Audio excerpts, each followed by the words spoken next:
Hello everyone, my name is Zumama Naeem Khan and I'm here to have with you the solution discussion and the paper analysis of class 10th slot 4 GTSC exam 2020.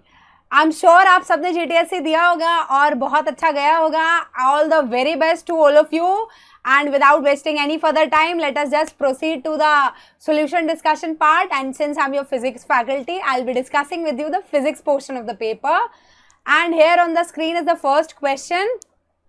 The displacement versus time graph for a body moving in a straight line is shown in the figure. Okay. Which of the following region represents the motion when no force is acting on the body? Okay. So let us see, when no force acts on a body means force is equal to 0. Force होता क्या है बच्चों? Mass into acceleration. तो force को zero होने के लिए मास तो जीरो नहीं होगा ना. क्या जीरो होगा? एक्सेलरेशन. एक्सेलरेशन कब जीरो हो सकता है? जब या तो वेलोसिटी कांस्टेंट हो या वेलोसिटी जीरो. ठीक है. अब देखिए यहाँ पे डिस्प्लेसमेंट वर्सेस टाइम ग्राफ है. हमें बस वही रीजन ढूंढना है जहां जिससे एक्सेलरेशन जीरो हो सकता है. ठीक है. If you can see, this is the BC region. From B to C, it is a straight line parallel to time axis. The displacement is not changing for a given interval of time. So from here, the slope x by t will be 0. That is velocity will be 0. बच्चों, अगर velocity 0 है, तो change in velocity तो कुछ होगा ही नहीं. तो acceleration भी क्या हो जाएगा? 0. Answer will be option number B. Okay. Next question. Same amount of work has to be done on two objects A and B of same mass by applying force of 8 Newton and 15 Newton respectively. Then A will be what? Okay. बच्चों force work done कितना होता है? Force into displacement, right? So अगर W1 और W2 बराबर हैं तो मैं क्या लिख सकती हूँ? F1 D1 is equal to F2 D2. ठीक है. अब ये फोर्स क्या होता है? M इंटू जी होता है. तो अब अगर यहाँ पे M और M भी बराबर हैं, ठीक है, आपको फोर्स कितना दिया? यहाँ पे दिया है 8 newton into D1 is equal to 15 newton into D2, right. तो यहाँ से देखिए बच्चों, 8 इंटू D1 की वैल्यू 15 इंटू D2 के बराबर कब होगी? जब D1 बहुत ज्यादा होगा D2 से. नहीं तो इन दोनों का प्रोडक्ट इक्वल नहीं हो सकता. मतलब A जो है ना हमारा, जिसका फोर्स 8 न्यूटन है, has to cover more displacement. So has displace more than object B. Answer is A. Okay. Spacecraft Y wing is deep in space motionless. मतलब it is at rest. After a while it separates into two sections going in opposite directions. Okay. एक spacecraft है, rest में है, थोड़ी देर के बाद वो split होके दो मासेस में स्प्लिट हो जाता है और वो दोनों ऑपोजिट डायरेक्शन में जाते हैं. ठीक है. The first has a mass of 550 into 10 to the power 5 and has a velocity of 300. The second has a mass of 430 into 10 to the power 5 और इसमें हमें सेकेंड की वेलोसिटी बतानी है. ओके. बच्चों ध्यान से समझिए क्या होता है. देखिए जब भी हम बात करते हैं न्यूटन सेकंड लॉ, या फिर अगर हम बात करें कि न्यूटन का जो हमने पढ़ा है law of conservation of momentum, वो कब एप्लीकेबल होता है? जब किसी सिस्टम पे कोई भी नेट एक्सटर्नल फोर्स नहीं लग रहा हो. तो यहाँ पे भी देखिए body was at rest, then it separates into two section. उस पर कोई एक्सटर्नल फोर्स नहीं लग रहा था. यहाँ पे बिल्कुल law of conservation of momentum लग जाएगा. देखिए ध्यान से, m into u is equal to m1 v1 plus m2 v2. Ma'am आपने यहाँ पे तो एक ही मास लिया बेटा. इनिशियली इट वाज एक वन मास वाइविंग एयरक्राफ्ट था and it was motionless initially at rest. तो इनिशियल मोमेंटम हो गया 0. अब पहले वाले पार्ट का मास है 550 into 10 to the power 5 and it is moving with 300 metre per second. Plus दूसरे का कितना है? 430 into 10 to the power 5 into V2, right. बच्चों देखो अब ये वाली वैल्यू इधर जानी पड़ेगी. So that is minus 550 into 10 to the power 5 into 300 equal to 430 into 10 to the power 5 into V2. यहाँ से V2 निकाल देंगे. देखिए minus 550 into 10 to the power 5 into 300 upon 430 into 10 to the power 5. ये और ये कैंसिल, इससे ये कैंसिल. अब देखिए हमारे पास बचा क्या है? हमारे पास बचा है -55 इंटू 300 अपॉन 43, इससे हमारे पास आंसर आ जाएगा 384 मीटर पर सेकेंड। अब देखिए ध्यान से, -384 मीटर पर सेकेंड आंसर आएगा। देखिए अब यहाँ पे तो प्लस लिखा है मैम, आप बोल रही है माइनस आएगा। बेटा देखो क्वेश्चन में ही लिखा हुआ है they will go in opposite directions, तो मतलब क्वेश्चन में वो आपको बोल चुका है कि अगर पहले की वेलोसिटी पॉजिटिव है तो दूसरे की ऑब्वियसली क्या आएगी, नेगेटिव आएगी। और आपको क्वेश्चन में पूछा भी क्या है, मैग्नीट्यूड। सो मैग्नीट्यूड को हम माइनस और प्लस के साथ नहीं लिखते, क्योंकि माइनस और प्लस का मतलब ही हम डायरेक्शन ऐड कर रहे हैं उसमें। So answer is option number C. Okay, next question, 3 vessels shown in figure have exactly the same base area, equal volume of liquid is poured in the 3 vessels, the force on the base will be, okay, as you can see the area of the all the 3 vessels at the bottom is equal, okay, but in case of A, देखिए आप walls wide होती जा रही हैं, चौड़ी होती जा रही हैं, तो क्या होगा, उसका क्या हो जाएगा, ओवरऑल वॉल्यूम बढ़ता चला जा रहा है। सेकेंड केस में वॉल्स ऐसी हैं, थर्ड केस में वॉल्स अंदर की तरफ इन्वर्ट हो रही हैं, अंदर आ रही हैं, तो इससे वॉल्यूम कम हो रहा है।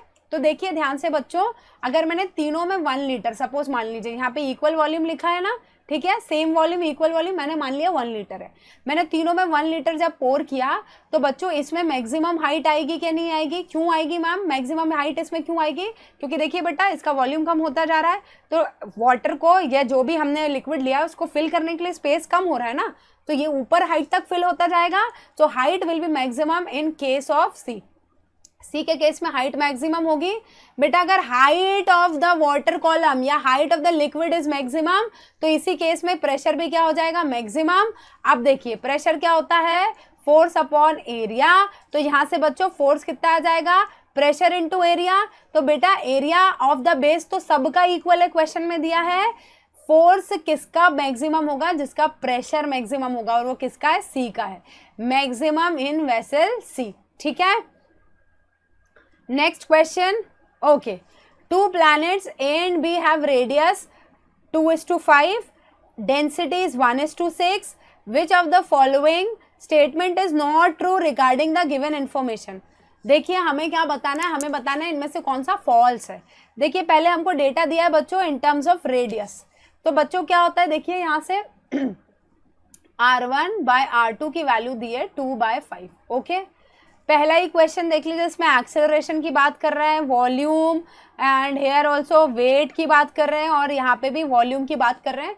तो हम इन दोनों को निकाल लेते हैं। First let us calculate what is the volume and let us also calculate the value of g for the both of the planets. Okay, then only will be in a state to answer this question.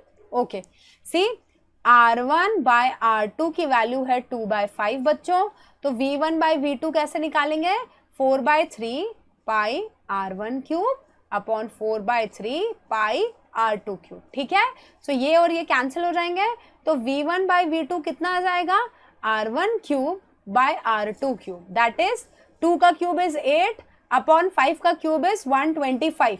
So v1/v2 का ratio कितना है, 8/125, मतलब second वाले का volume पहले वाले के volume से ज्यादा है। Okay, planet B has a greater volume than planet है, तो ये स्टेटमेंट सही है। हमें क्वेश्चन में क्या निकालना है, कौन सा गलत है। ठीक है, तो ये वाला तो सही हो गया। अब आगे बढ़ते हैं, क्या लिखा है यहाँ पे, for same volume of the planets mass of planet A is greater than mass of planet B. Same volume तो है ही नहीं, mass of A mass of B कैसे निकालेंगे। अच्छा, और ये देखिए यहाँ पे ratio of acceleration due to gravity, तो इसको भी कैलकुलेट करके देख लेते हैं। डेंसिटी का रेशियो 1:6 है, चलिए भाई ये भी कैलकुलेट करके देख लेते हैं कैसे आएगा बच्चों।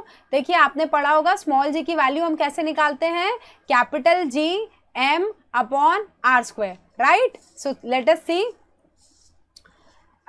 we have this small g is equal to capital G m upon r square। ठीक है, अब देखिए इसमें मैंने अगर g1 लिया, यहाँ पे भी m1 और यहाँ पे r1। मैम कैपिटल G में g1 क्यों नहीं ले रहे हैं बेटा, इट इज यूनिवर्सल कांस्टेंट, वो तो सबके लिए सेम होगा, upon g2 is equal to gm2 upon r2 square. तो g से g कैंसिल हो जाएगा बच्चों, यहाँ से क्या आएगा ratio, g1/g2 is equal to m1 upon r1 square into R2 square upon M2। अब क्या कर सकते हैं इसमें, बिल्कुल देखिए मास को क्या लिख सकते हैं, volume into density, volume 1 into density 1 upon R1 square into R2 square upon volume 2 into density 2। ठीक है, अब देख लीजिए इजी पीजी। कैसे, देखिए वॉल्यूम 1 रो 1 अपॉन वॉल्यूम 2 रो 2 into rho 2 square upon rho 1 square. अब देखिए मैं यहाँ पे वैल्यूज ऊपर ले जाकर सॉल्व कर रही हूँ। ठीक है, देखो G1 by G2 is equal to, बेटा V1 बाय V2 का रेशियो अभी हमने निकाला कितना आया है, 8 by 125, right. So this is 8 upon 125। Row 1 by row 2 का रेशियो कितना है, बेटा देखो क्वेश्चन में दिया कितना, 1:6। ठीक है, तो मैंने यहाँ से मल्टीप्लाई कर लिया 1:6।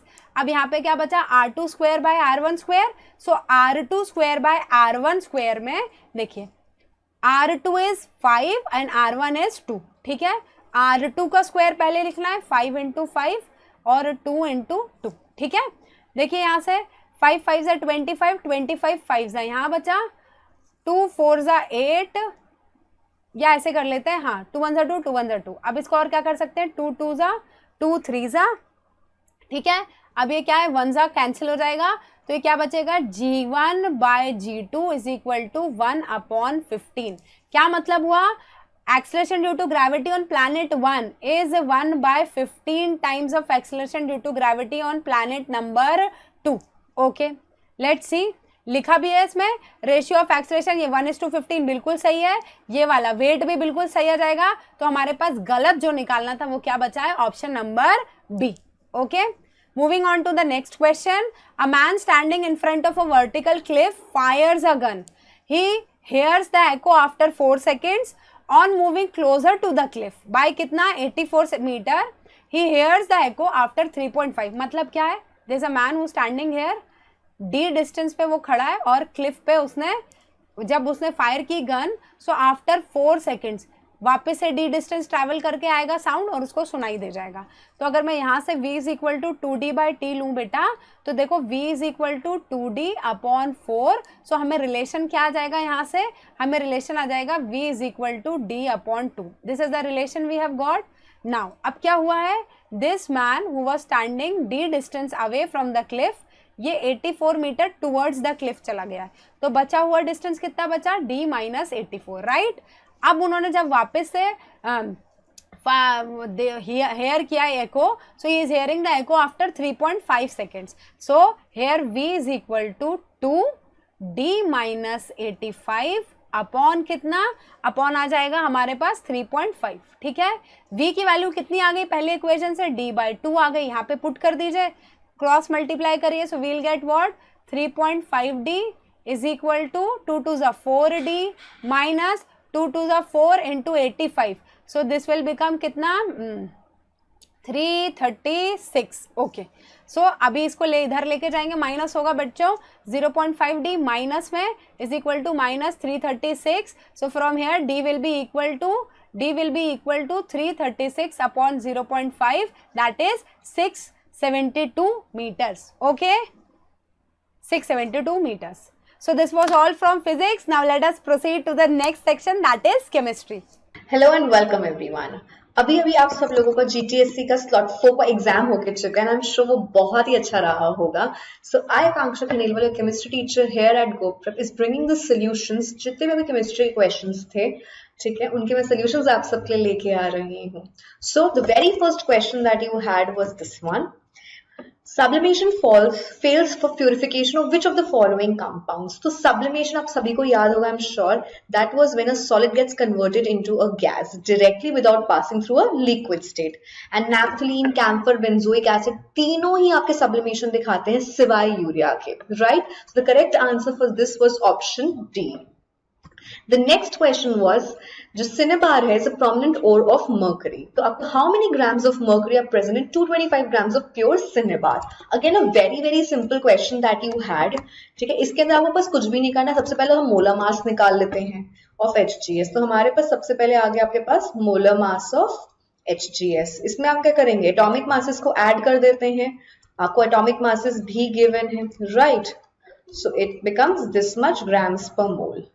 राइट उसके बाद हम क्या करते हैं आपके पास अब इतना क्या है इसमें एक मॉलिक्यूल ऑफ HGS के अंदर आपके पास एक एटम है मर्करी का ठीक बात है so in your this much that is 232.6 grams per mole के अंदर या ग्राम के अंदर कितना है आपके पास basically 200.6 grams of mercury simple unitary method question so 225 grams के अंदर कितना होगा that is a simple question of unitary method and the correct answer for this was option A when you will calculate you'll get option A as the right answer 200.6 divided by 232.6 into 225 so I hope आप सभी का ये question बिल्कुल ठीक रहा होगा now let's move on to the next question chlorine exists in two isotopic forms chlorine 35 and chlorine 37 but its atomic mass is 35.5 तो क्या रेशो है हमारे पास अगर आप सबको याद हो तो इसका फॉर्मूला एक बिल्कुल डायरेक्ट फॉर्मूला बेस्ड क्वेश्चन है ये हमारे पास एवरेज वाला गिवन है राइट उसको हम इस तरह से ले लेते हैं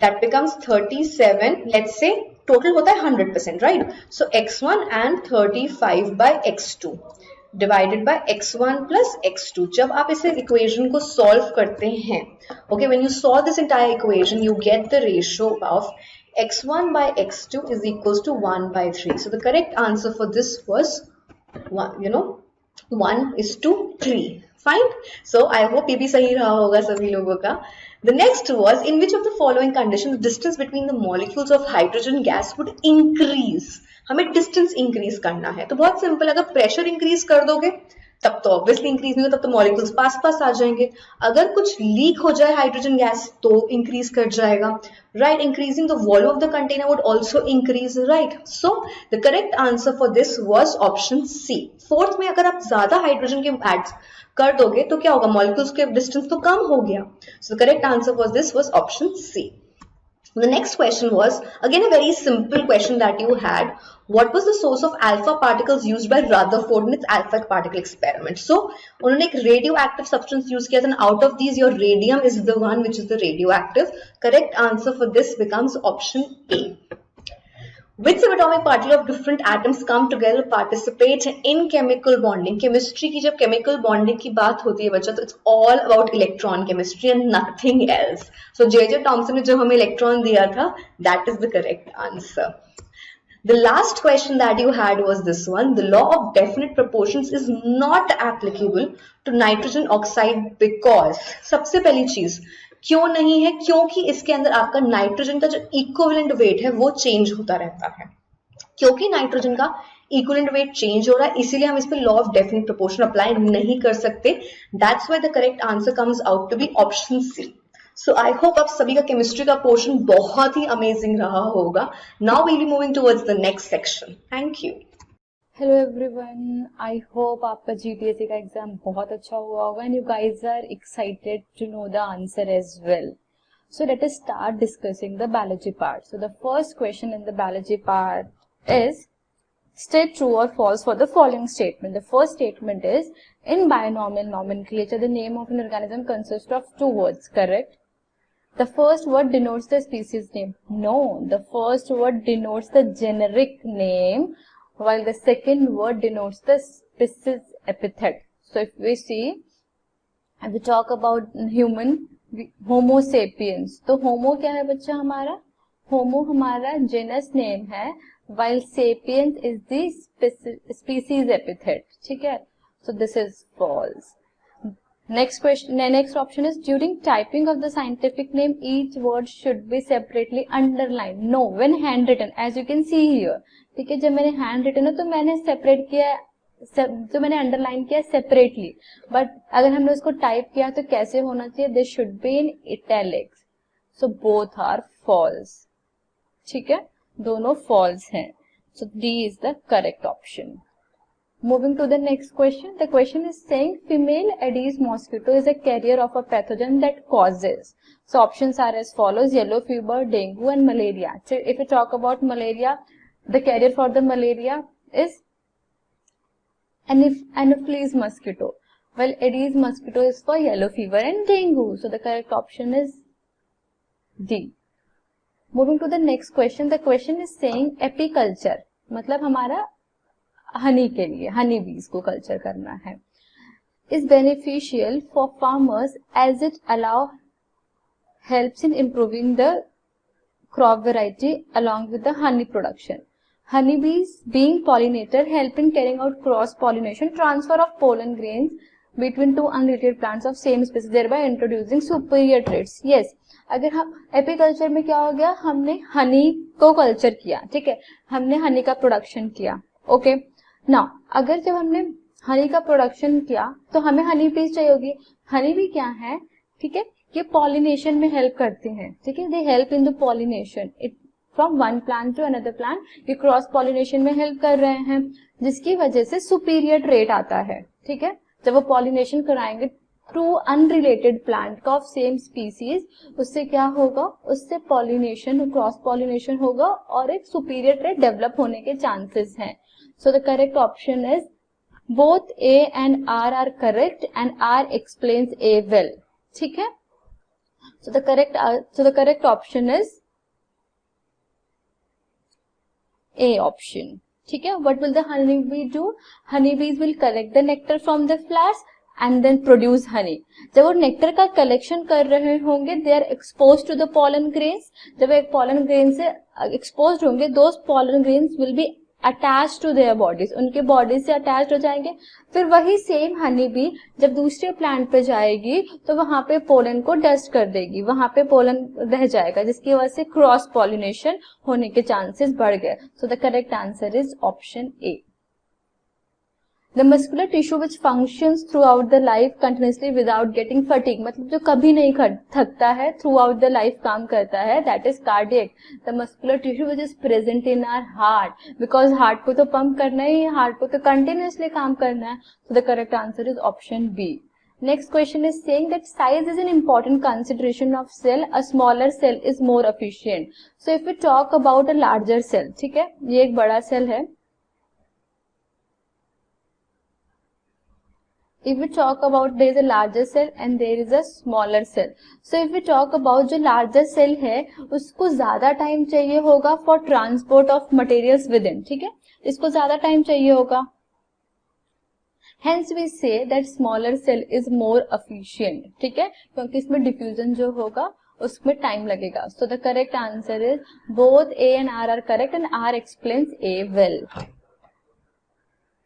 next question is talking about stain, मतलब हम क्या कर रहे हैं, स्लाइड को स्टेनिंग कर रहे हैं.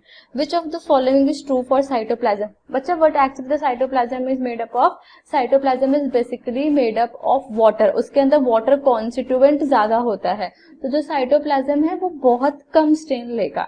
ठीक है, तो option R it stains the most, no it takes a very little stain, क्योंकि उसमें वाटर ज्यादा है. ठीक है, and it stain more than the nucleus, no it stain as much as the nucleus, no nucleus ज्यादा stain करता है, because cytoplasm में water ज्यादा है तो वो dye को retain नहीं कर पाता ज्यादा देर तक. Okay, moving to the next question. The question is saying pinus and hibiscus are classified as phanerogames. Both the plants bear naked seeds and have well exposed reproductive structure. No बच्चा, phanerogam that is seed producing plant, इनमें seeds है, seed bearing plants हैं. तो Pinus और hibiscus, but if you talk about Pinus, Pinus is gymnosperm, which means इनके seeds कैसे हैं, इनके सीड्स नेकेड हैं. But if you talk about hibiscus, it is an angiosperm, इसके जो सीड्स हैं वो कैसे हैं, वो कवर्ड हैं. ठीक है, so it means assertion is correct but reason is wrong. So option C is correct option. I hope you like the questions. Good luck. Hey guys, welcome to the session. This is me Avi Arora and I'm here to discuss with you on the fourth slot of maths GTSC paper. So first of all, I hope सभी का paper अच्छा गया बच्चों ना. So without wasting any more time, let's have a look at all the questions. This is the last slot of a GTSC exam. तो इसके questions देखते हैं कैसे थे questions, what are the level of questions. First question है तो इसमें लिखा है 4√3 प्लस 5√2, इसको रैशनलाइज करना है. दैट इज 48 को हम लिख सकते हैं 4√3 plus √18 can be written as 3√2.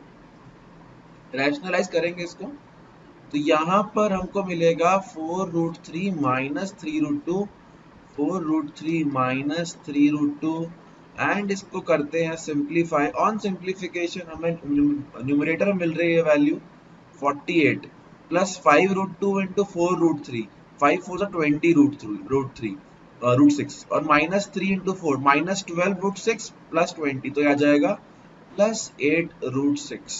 साथ ही में यहाँ पे मिलेगा 5√2 into minus 3 into 5 3 15 into 2 minus 30 divide by 48, 48 यहाँ पे मैं अपना हाइड कर लेता हूँ ताकि आपको दिख जाए मैंने क्या लिखा है। यहाँ डिवाइड में आएगा 48 माइनस 3 3 9 9 2 18 माइनस 18। तो यहाँ से वैल्यू कितनी मिल रही है बच्चों हमको ये मिल जाएगा 48 minus 30 18 plus 8√6 divide by 18 divide by 30।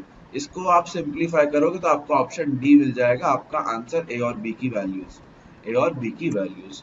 Next question, b minus C by A plus C by B, a minus B by C की वैल्यू 1 है। देखो बड़ा अच्छा क्वेश्चन है, फैक्टराइजेशन के ऊपर बेस्ड है।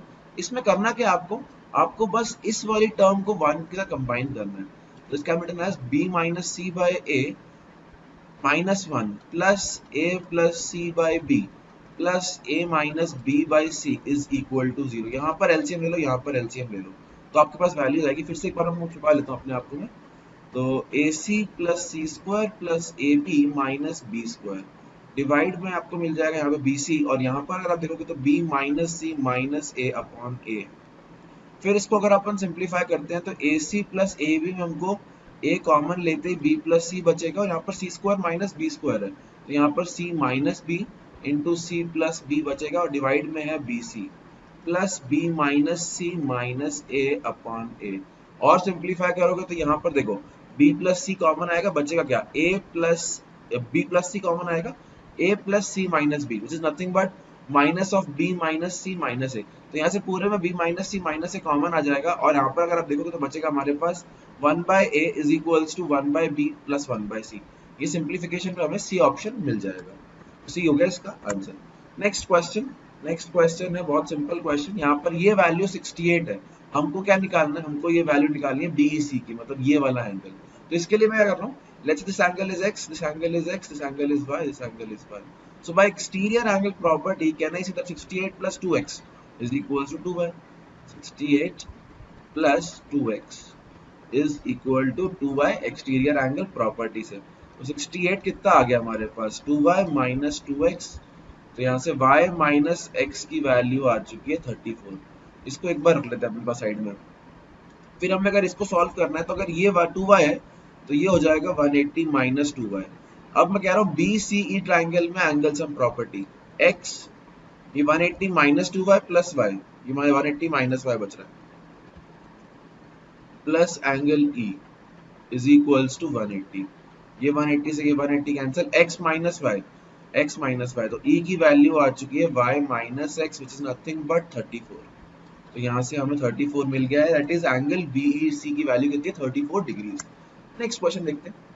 इन a parallelogram ABCD, AB is 10, AD is 6 cm, bisector of angle A meets DC। ये है पैरेललोग्राम। इस पैरेललोग्राम में क्या हो रहा है, ABCD है जिसमें हमारे पास लेंथ हमको दे रखी है। ABCD पैरेललोग्राम है, AB की वैल्यू 10 है, AD is equals to 6। तो bisector of angle A meets DC in E, A का angle bisector meets DC in E, ये मान लिया E पॉइंट हो गया हमारे पास। अब क्या कह रहा है कि A ये दोनों एंगल्स इक्वल है, तो यहाँ से काम कर रहा हूँ मैं पैरेलल लाइन ड्रॉ कर रहा हूँ, पैरेलल लाइन, ताकि अगर ये एंगल है तो ये अल्टरनेट इंटीरियर एंगल से इक्वल आ जाएंगे। तो ये भी इक्वल, ये दोनों आपस में इक्वल हो गए। इसको एक्सटेंड करने को बोल रहा है वो, सच दैट ये आगे इसको प्रोड्यूस्ड मिल जाएगा। यहाँ पे ये F है, हमको CF की लेंथ चाहिए। तो अगर ये लेंथ हमें 6 दे रखी है तो ये भी 6 होगी और ये भी 6 होगी, आइसोसेलेस ट्राइंगल है। सिमिलरली ये दोनों एंगल्स भी आपस में इक्वल आएंगे, ये वर्टिकली ऑपोजिट है और फिर से ये लाइन पैरेलल टू दिस है, तो ये अल्टरनेट इंटीरियर एंगल से ये एंगल और ये एंगल भी इक्वल आएंगे। तो अगर ये 6 है तो ये पूरा लेंथ 10 है, तो ये 4 और ये भी 4 हो जाएगा। तो हमें CF की वैल्यू कितनी मिल चुकी है 4 सेंटीमीटर। ठीक है, next question, find the area of N isosceles triangle having base x centimetre and one side y। मतलब कि वो बोल रहा है आइसोसेलेस ट्रायंगल है, बेस यहाँ पर x है और ये परपेंडिकुलर ड्रॉ किया, अगर ये y है ये तो x/2 हो जाएगा, ये लेंथ निकल जाएगी बाय पाइथागोरस थ्योरम। कितनी आएगी y स्क्वायर माइनस x/2 का square, y square minus x/2 का स्क्वायर। सिंप्लीफाई करते हैं इसको, Y square minus X by 2 का स्क्वायर, ये हमें मिल गया है, हाइट मिल गई है, अंडर रूट पाइथागोरस थ्योरम से निकाला है मैंने इसको, तो अंडर रूट लगा के मुझे ये वैल्यू मिल जाएगी। ठीक है, तो एरिया हो गया हाफ, बेस कितना है x, हाइट अभी निकाली है Y square minus X by 2 का स्क्वायर, तो कौन सा ऑप्शन आ गया हमारे पास, Y square minus X square by 4, ये आ जाएगा, हमें पहला आंसर इसका आ जाएगा। ठीक है, आगे बढ़ते हैं। 7x प्लस 4y की वैल्यू 6 दे रखी है, और ये आई थिंक हमको क्या दे रखा है, 7x का क्यूब प्लस 4y का cube whole cube, that is 210। Then value of product of X Y.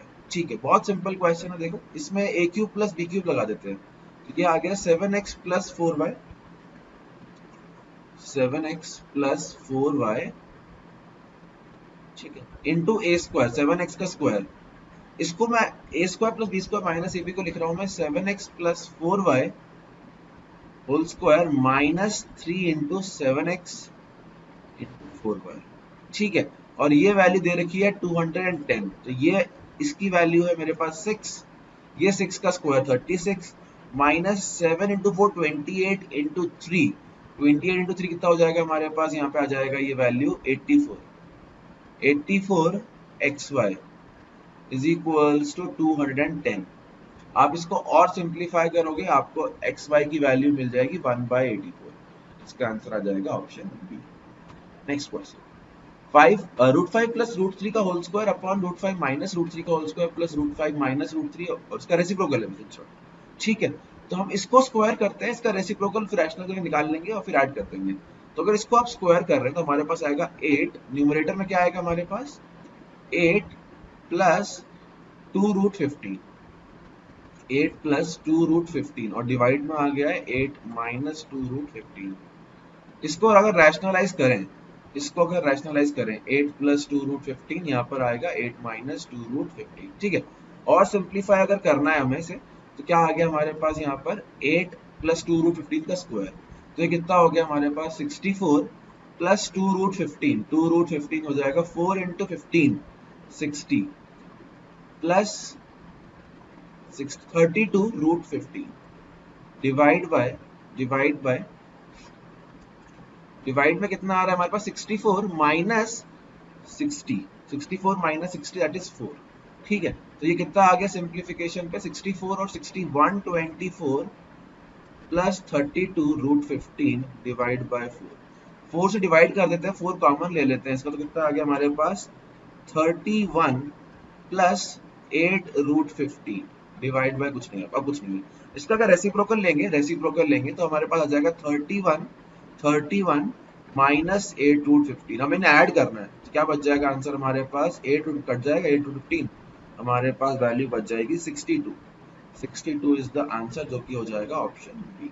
ठीक है, next question, X square plus Y square, बहुत सिंपल क्वेश्चन है, फैक्टराइजेशन के ऊपर करना क्या आपको, एक्स स्क्वायर माइनस 2x, इसको इधर ले आओ, -1 आया कि +1 बन जाएगा। सिमिलरली आपको ये चीज वाई स्क्वायर के लिए नहीं करनी है, वाई स्क्वायर ऐसे ही रहेगा, और जेड स्क्वायर के लिए बन जाएगा z square minus 2z plus 1 is equals to 0।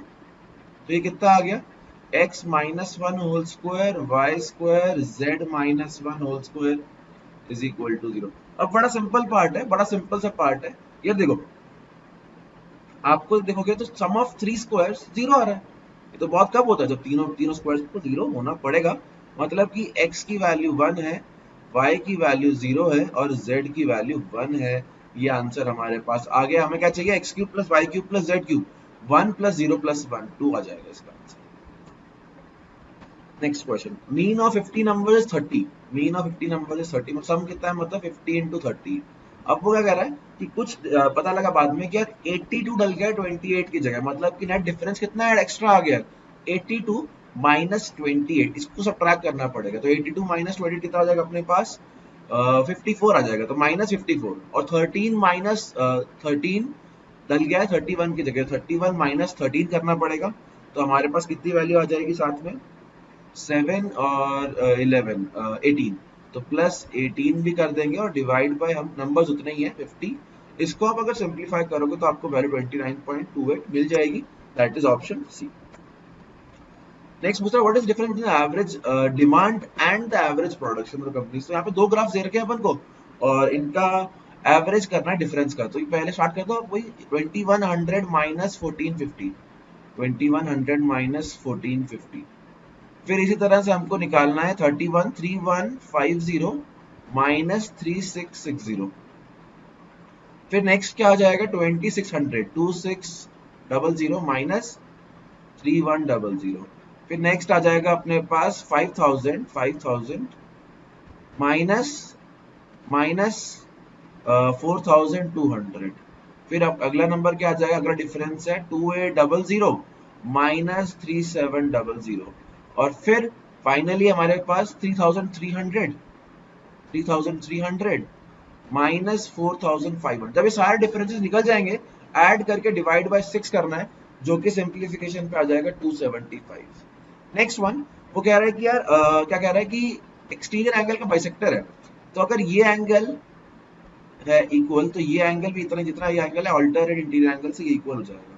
अब ये लाइन हमें दे रखी है पैरेलल, ठीक है, इक्वल है और ये पैरेलल भी हो गई है। तो यहाँ से देखो ये लाइन हो गई है इसके parallel since these two angles are equal. तो इसके बाद क्या करना है हमको यहाँ से, और ये भी पता है कि यार अब सॉल्व करते हैं इसको, ठीक है। मोर ओवर अगर आप देखोगे तो ये एंगल और ये एंगल भी आपस में इक्वल है, तो ये दोनों साइड्स भी हो गई सेम। अब इसमें लगाते हैं बीपीटी। तो यहाँ से मेरे को पता लग गया एमपी अपॉन, इसमें बीपीटी लगा रहा हूं मैं। तो हमें किसकी वैल्यू चाहिए, हमें वैल्यू चाहिए on into MR, on into MR, on और एमआर की। इसमें बीपीटी लगा रहा हूं मैं। बीपीटी लगाने पे क्या आएगा अपने पास OM into OP, OM upon OP is equals to MR upon NR, MR upon NR.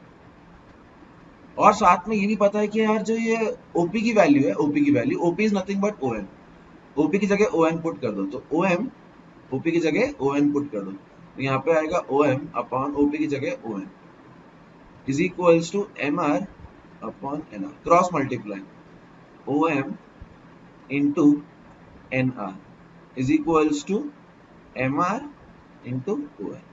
MR ON की वैल्यू चाहिए, ओएम एनआर आ जाएगी, दैट इज ऑप्शन ए। बहुत simple question. Next one, two circles with centre A and B and radius 2 units each touch each other externally. Okay, let's draw the figure first. Figure draw करते हैं पहले इसका, ऐसे करके दोनों का radius हमारे 2 दे रखा है। फिर क्या बोल रहा है, a third circle with centre c, जो सेंटर ये सी है, यहाँ से सेंटर बना के एक और 2 रेडियस का, मतलब इसके सेंटर से पास होने वाला एक और सर्कल यहाँ पर ड्रॉ करना है। जब ये कर देंगे तो वो कह रहा है इसका हमें एरिया चाहिए, इसका एरिया, और ये 2 है, ये 2 है, ये 2 है, ये 2 है।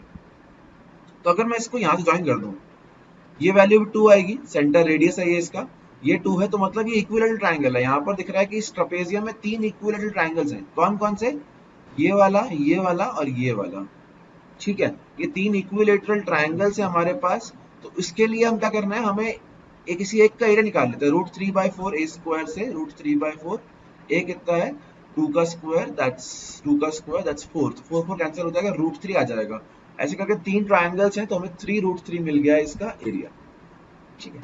नेक्स्ट पे आता है, cone of height 9 centimetre with diameter of its base 8 centimetre is carved out of wooden solid sphere. देखो पहले इसका सॉलिड स्फीयर का वॉल्यूम में से हमको इसका निकालना है वॉल्यूम। तो 4/3 पाई, रेडियस 9 दिया हुआ है, 9 क्यूब माइनस 1/3 पाई, रेडियस कितना दिया हुआ है हमको, फिर से 9 क्यूब भी दिया हुआ है। रेडियस 9, हाइट 9 है और रेडियस भी 9 है, तो ये 9 क्यूब आ गया। तो 4/3 पाई 9 क्यूब में से 1/3 चला गया, तो 4/3 में से 1/3 चला गया, फोर्थ का 1 पार्ट चला गया, दैट मींस स्टिल 3 पार्ट्स बाकी रह गए, that means 75% is still left, ठीक है।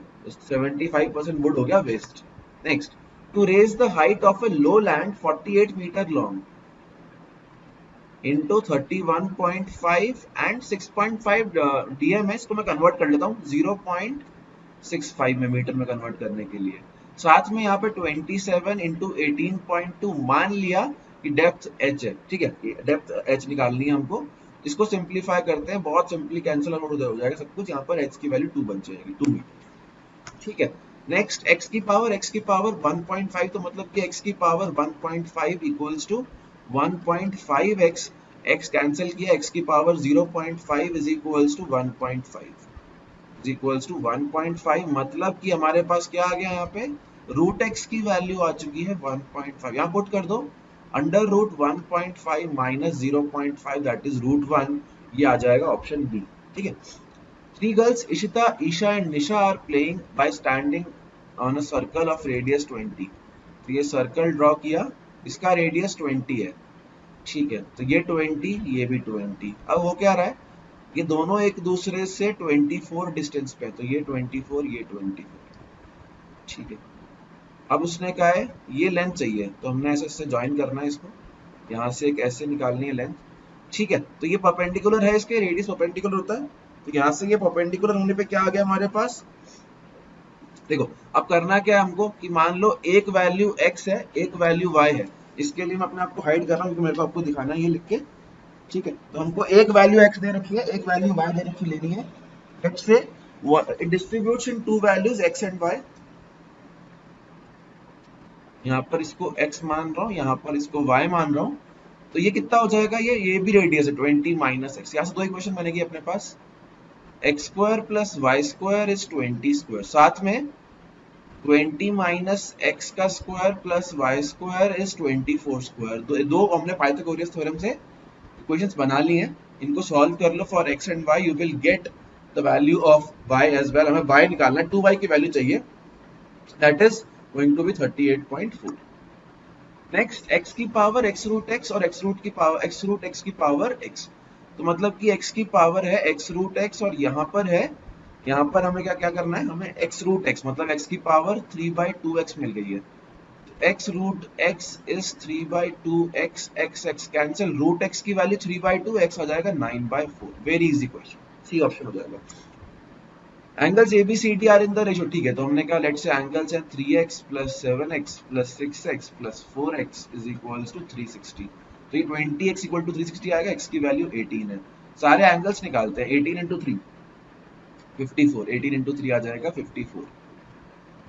फिर अगला एंगल आ जाएगा 18 इंटू 7, 18 इंटू 7 कितना हो जाएगा हमारे पास, 18 इंटू 7 90 और 36, 90 36 126, 18 इंटू 6 108 और 18 इंटू 4 यहाँ पर आ जाएगा 72 डिग्रीज। ठीक है, तो अगर आप देखोगे एडजेसेंट का सम कितना आ रहा है, 180 आ रहा है, मतलब कि one pair of adjacent angle sum is 180, therefore the sum net कितना आ गया, ये this is going to be a trapezium. इसका आंसर कितना हो जाएगा बच्चों, सी ऑप्शन हो जाएगा।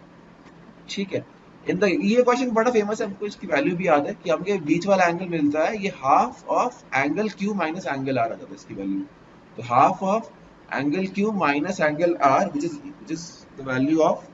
is the value of angle APM। Angle APM की वैल्यू आती है half angle Q minus angle R, तो इसका आंसर कितना आ जाएगा, angle APM is equals to half angle Q minus angle R, which is going to be second option, ये इसका आंसर आ जाएगा।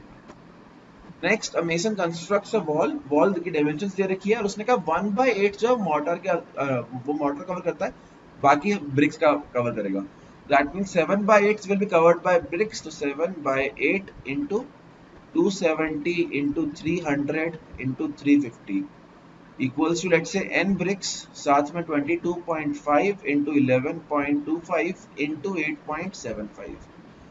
सॉल्व करेंगे, n की वैल्यू निकलेगी 11,200 इसका आंसर आ जाएगा। तो that was the math section. I hope सब बच्चों ने मैथ सेक्शन इजी लगा होगा, मेरे को जरूर कमेंट्स में बताना, and stay tuned, I will back with you people in the aptitude sections solution as well. So bye everyone, see you there. Hey guys, welcome back, and this is me Avi Arora, your maths teacher, and today I'm here to discuss the aptitude section of GTS slot 4. So I hope सभी का GTS slot 4 अच्छा गया होगा, जरूर बताना मुझे comments में। And let's have a look at all the questions that were there in your slot 4 aptitude exam. तो first question क्या बोल रहा है कि one of the number is missing, choose that missing number। तो 18 में हमको क्या हमने 6 ऐड करना है, 18 में हमने +6 किया, फिर हमने -3 किया, फिर हमने +6 करना है, फिर -3 करना है, 27 - 3 कितना हो जाएगा 24, तो इसका आंसर हो गया C. Next question, 4 words are given. अच्छा ठीक है, ऑड वन आउट है ना। देखो सर्कल क्या है, कर्व्ड है, एलिप्स कर्व्ड है, स्फीयर कर्व्ड है, क्यूब एक इकलौता है जिसके अंदर कर्व्ड लाइंस नहीं है, इसमें फेसेस है। नेक्स्ट 15 सितंबर 2001 में क्या होगा अगर फ्राइडे है 15 सितंबर 2000 में, तो बिल्कुल 365 डेज बाद की बात कर रहे हैं। 365 में हम 7 से डिवाइड करते हैं, ऑड डेज चेक करेंगे, there is just one odd day, मतलब कि नेक्स्ट जो डे है वही हमारा 15 सितंबर पड़ जाएगा। तो क्या होगा, फ्राइडे के बाद कौन आएगा बच्चों, सैटरडे आ जाएगा इसका आंसर। ठीक है, next one, a number consist of 2 digits, if the digits interchange the places, new number is added to original number. तो अब जो नंबर आया वो किससे डिविजिबल होगा। देखो लेट्स से नंबर है 10a plus b, let's say 10th digit is a और 1st डिजिट है b। अब अगर इंटरचेंज कर दिया तो क्या होगा, बहुत सिंपल क्वेश्चन, देखो उससे क्या बन जाएगा, अब a की जगह b है और b की जगह a, ऐड करो, यहाँ पर आया a plus b और यहाँ पर आएगा ये 10 times a plus b, पूरे में a plus b कॉमन ले लो, वैल्यू आ गई 10 plus 1 दैट इज 11। तो ये 11 से डिविजिबल है, d इसका आंसर हो जाएगा। ठीक है, इन द गिवन, हाँ ठीक है, आपको क्या करना है, ये नंबर निकालना है। तो पैटर्न देखो, पैटर्न क्या आ रहा है, 15 into 6, 15 into 4 करते हैं, 15 into 4 60, 60 into 6 360, 360 by 10 36, 6 into 7 42, 42 into 5 210, divide by 10 21, 50 into 10 500 into 10 5000, divide by 10 500, सी आ गया इसका आंसर।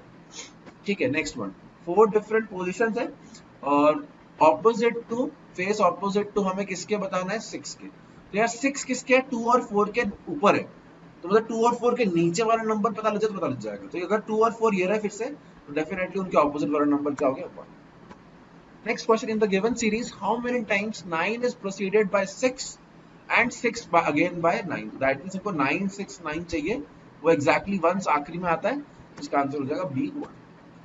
अब वो कह रहा है इसमें हमने पहले एक फोल्ड किया, फिर एक और फोल्ड किया और ये वाला हमने ये वाले इसने छेद कर दिए। तो अगर आप देखो तो इसको ओपन करने पे तो ये डायगनली हर जगह आएगा, तो ऐसा एक फिगर यहाँ आएगा और ऐसा ही एक फिगर यहाँ आएगा और ऐसा ही एक फिगर हमें यहाँ मिल जाएगा। तो कौन सा ऑप्शन हो जाएगा, हमें ये वाला ऑप्शन मिल जाएगा, 4th is the right answer. In the row of girls, Sheetal left से 10th है और हीना 9th से राइट है। इंटरचेंज कर दिया तो अभी शीतल 9th पहुंच गई राइट से और लेफ्ट से 15 है, तो हमें कितना नंबर मिल जाएगा, 15 plus 9 minus 1 that is 23, B आ जाएगा इसका answer. A boy started from his home after walking for 5 kilometers towards east, तो ये गया 5 towards east। फिर क्या किया इसने, फिर इसने राइट टर्न ले लिया 8 किलोमीटर्स। फिर इसने क्या किया, इसने 10 चला गया, मतलब कि कुछ यहाँ आ गया है, ये 10 आ जाएगा, एक बार के लिए अपने आप को हाइड कर रहा हूँ, तो ये यहाँ पे 10 किलोमीटर आ गए। तो अभी डायरेक्शन किस तरफ है, अभी इसकी डायरेक्शन है तो साउथ की तरफ एंड वेस्ट में, साउथ वेस्ट आ जाएगा इसका आंसर। ठीक है, ठीक है, so that's all in the math section and in the aptitude section, so that's all, see you next time, bye bye everyone, take care and मुझे कमेंट में जरूर बताना बच्चों को पेपर कैसे गया, आई होप सभी का ढंग से गया होगा, so see you in the next class, bye।